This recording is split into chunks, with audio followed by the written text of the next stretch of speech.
तो हेलो दोस्तों, हम इस वीडियो में बात करेंगे भोजपुरी के superstar trending star Khesari Lal Yadav ji के बारे में। जो कि इनका बहुत सारा गाना रिकॉर्डिंग हुआ था। कल हुआ था मुंबई, जो कि कल आप लोग को हम वीडियो में बताए थे। कल मुंबई पहुंचे थे और आर्या शर्मा के स्टूडियो में बहुत सारे गाने रिकॉर्डिंग हुए हैं।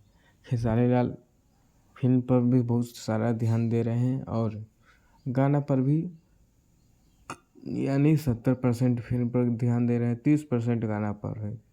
बाकी Khesari Lal trending star hit machine बहुत ही अच्छा रिकॉर्डिंग किए हैं कल स्टूडियो में, आर्या स्टूडियो में, जो कि मुंबई में किए हैं। और यह गाना जल्द ही देखने को मिलेगा दर्शकों को। आप लोग क्या सोचते हैं इस गाने के बारे में?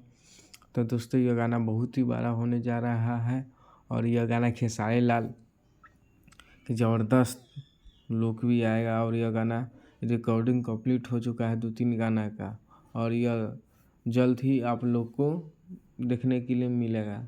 और सारेगामा हम भोजपुरी के लिए पानी वाला जो शूटिंग हुआ है वो भी आएगा गाना जल्द ही। और बहुत सारे गाना ऐसे हैं कि आने वाला है। तो दोस्तों, वीडियो पसंद आया होगा तो वीडियो को लाइक कीजिएगा।